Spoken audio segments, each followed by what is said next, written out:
Eh bien, bonjour à tous et bienvenue à la belle adresse riche et multidimensionnelle du 5 Square Renaissance.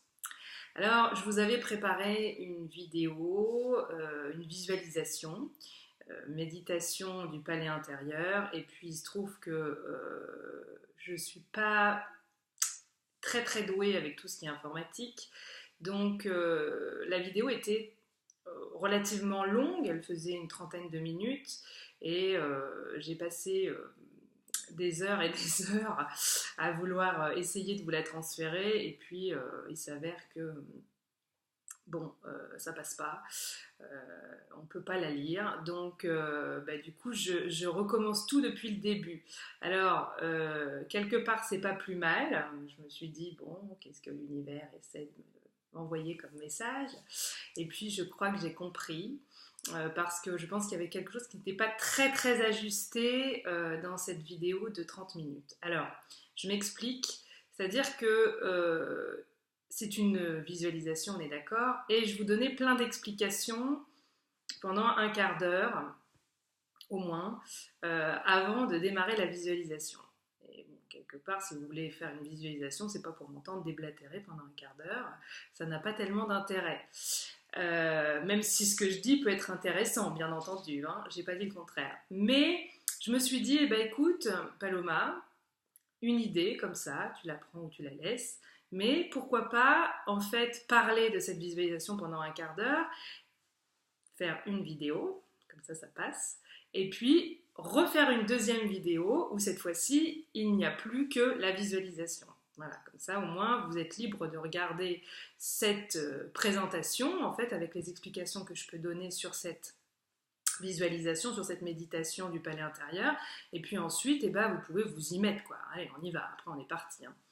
Donc, cette visualisation du palais intérieur, quelles sont les explications que j'avais à vous donner? Eh bien, d'abord, ce que je voudrais vous dire, c'est que toutes les visualisations ou méditations que je vais vous proposer, ce sont des méditations et des visualisations, bien sûr, que j'ai testées moi-même, qui viennent, j'allais dire de moi, bon, on n'est pas trop sûr parce que je pense que je suis pas mal infusée par des énergies que je ne maîtrise pas, mais enfin, je veux dire, c'est pas des visualisations que je suis allée pomper à droite à gauche à quelqu'un d'autre. Pour faire quelque chose de déjà existant, bien entendu, ma volonté est de faire des choses quand même relativement personnelles, même si en réalité elles ne sont qu'universelles, ça on l'a bien compris. Voilà, donc sachez que ces visualisations, je les ai bien sûr testées sur moi, comme je le disais tout à l'heure, et puis notamment celle-ci, je l'ai testée il y a très peu de temps, ça fait 4 jours que je travaille avec elle, et je la trouve tellement puissante et tellement belle que j'ai bien naturellement eu envie de la partager avec vous. C'est une visualisation qui a la particularité merveilleuse de pouvoir être travaillé au quotidien, c'est-à-dire que là, moi, je vais vous livrer l'outil dans la seconde partie, dans la deuxième vidéo, du coup. Euh, vous allez donc la réaliser si le cœur vous en dit. Peut-être vous allez avoir envie d'y revenir, de la refaire à nouveau, mais je pense même que c'est une visualisation que vous pourrez faire ensuite sans la guidance de ma voix. Et c'est bien là mon sujet, c'est-à-dire de vous donner des outils qui après vous rendent plus qu'autonome, vous rendent libre. Je vous rappelle qu'on habite au 5, Square Renaissance, et le 5, c'est le chiffre de la liberté. Voilà. Donc, cette visualisation-là, vous allez voir, c'est un peu une merveille, et ce palais intérieur, vous allez le construire en fait au fur et à mesure des jours, en fait, si vous acceptez de faire ce travail. Alors, moi, je vous propose d'essayer, si ça vous parle, de faire ce travail quotidiennement, c'est-à-dire de vous fixer un peu des objectifs. Moi, c'est une visualisation que je pratique, par exemple, le matin au réveil et le soir avant de dormir, puisque l'avantage, c'est que le soir avant de dormir, après, ça continue à travailler dans le sommeil. Donc, il se passe plein de choses et c'est très efficace. Cela dit, pour démarrer la journée, ça peut être très bien. Quand vous avez un espace vacant dans la journée, sur la pause déjeuner, j'en sais rien, je ne sais pas quels sont les espaces vacants que vous pouvez avoir, eh bien vous pouvez, hop, vous en remettre une petite louche avec ce palais intérieur. Ce palais intérieur, donc, c'est de la visualisation créatrice. Vous allez créer entièrement ce palais, en fait, de toutes pièces, avec votre imaginaire, et puis qui sait, il va peut-être bien se passer des choses dans votre vie courante, dans votre vie de tous les jours, suite à cela. Dans ce palais, vous allez aller rencontrer diverses facettes de vous-même, parce que ce palais, il va parler de vous, ça c'est évident, c'est plus que sûr. Alors moi je comparais un petit peu cette visualisation-là en fait aux Sims, pour ceux qui sont un peu geeks ou qui aiment jouer à ce jeu qui peut être vite addictif. À la différence que, alors les Sims, pour ceux qui ne connaissent pas, même si je pense que vous êtes nombreux à saisir de quoi je veux parler, mais les Sims, ce sont ces petits personnages virtuels à qui on donne à manger, un peu comme le Tamagotchi si vous voulez, mais en plus élaboré. Donc on leur donne à manger, puis si vous leur donnez pas à manger, ils commencent à dépérir, il faut leur faire pipi, parce que sinon quand vous les retrouvez, ils se sont fait pipi dessus.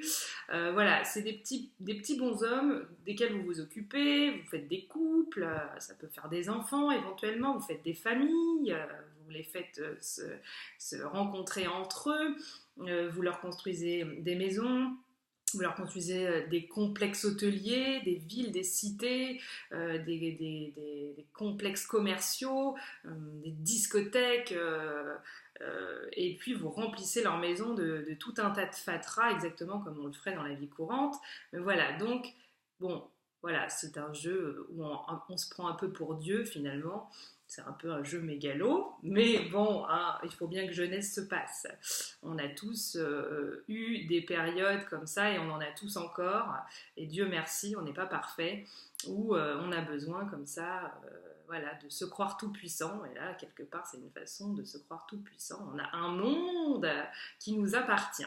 Et bien là, je vous propose de jouer aux Sims, mais grandeur nature. C'est-à-dire que là, vous allez créer votre propre univers. Et l'avantage, c'est qu'avec les Sims, en fait, vous n'avez pas la possibilité de faire tout ce que vous voudriez, il y a quand même des règles.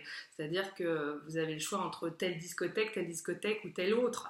Mais vous ne pouvez pas non plus lui donner une forme d'ovni, vous ne pouvez pas non plus faire des trucs complètement aberrants. Il y a quand même des règles chez les Sims.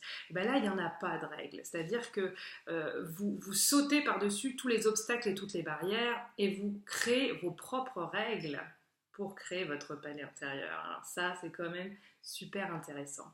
Voilà, là j'en ai à peu près fini. Alors moi, c'est un outil, la visualisation que j'utilise, donc je suis intimement convaincue que c'est très efficace parce que pour tout vous dire et pour ne rien vous cacher, j'ai traversé la maladie ces 8 derniers mois. Et c'est un outil qui m'a beaucoup servi, moi, dans ma guérison, qui me sert encore. Et donc, voilà, c'est pas quelque chose comme ça que je vous livre, où je vous dis, tiens, essayez, peut-être ça marche. Non, je sais que ça marche, en fait. Je suis persuadée que ça marche. Je reviendrai pour vous en parler plus en détail de cette maladie, parce qu'elle m'a appris beaucoup de choses, et c'est notamment d'elle que je parle dans Cheminer avec l'alchimiste en soi, parce que quand vous traversez une maladie, généralement, elle vient vous apprendre quelque chose. Voilà, et elle vient vous apprendre à transmuter tout ce qui avait besoin de l'être à l'intérieur de vous. C'est pourquoi j'ai créé ce 5 Square Renaissance, pour venir un peu partager tout cela avec vous, parce que je pense que quand on vit de grandes expériences, aussi terribles peuvent-elles paraître, elles sont faites pour être partagées parce qu'elles sont universelles. La maladie, vous l'avez tous soit expérimenté à l'intérieur de vous-même, soit avec des proches, soit dans votre milieu familial.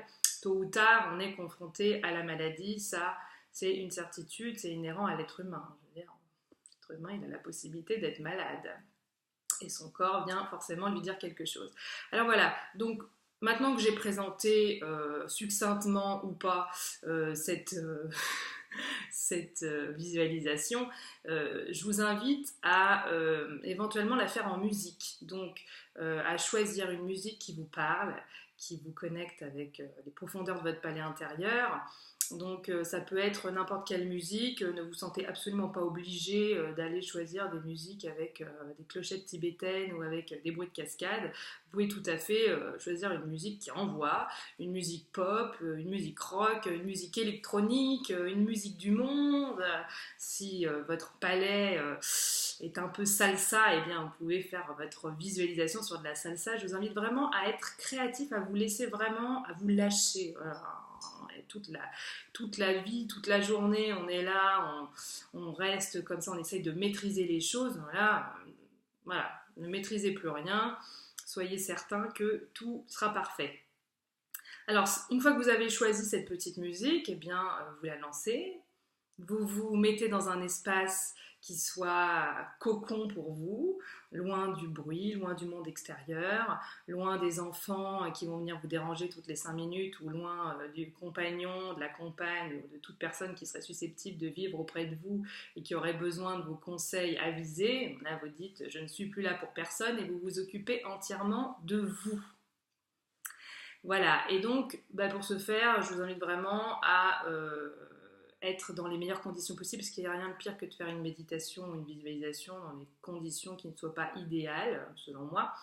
Donc voilà, récupérez tous les coussins qui vous semblent bons pour vous faire un petit lit moelleux. Faites cette visualisation allongée ou assis en fonction de ce qui est le mieux pour vous. Et puis, ma foi, enrobez-vous de couverture ou de plaid si vous êtes un peu frileux, si vous avez besoin d'être bien niché. Et puis aussi, prévoyez éventuellement quelque chose à grignoter, ça fait toujours du bien au moral, ou une petite bouteille d'eau que vous aurez informée au préalable, si jamais ça vous parle, ou une petite bouteille de jus de légumes ou de jus de fruits que vous avez pu faire vous-même pour être bien nourrissant et qui va vous accompagner également dans cette méditation, visualisation. Et je vous invite à boire beaucoup d'eau après la visualisation pour intégrer ces nouvelles données et puis virer un peu l'ancien, parce que quand on va uriner quelque part, on déblaye un peu toutes les toxines et tous les déchets qui n'ont plus lieu d'être dans le corps. Voilà.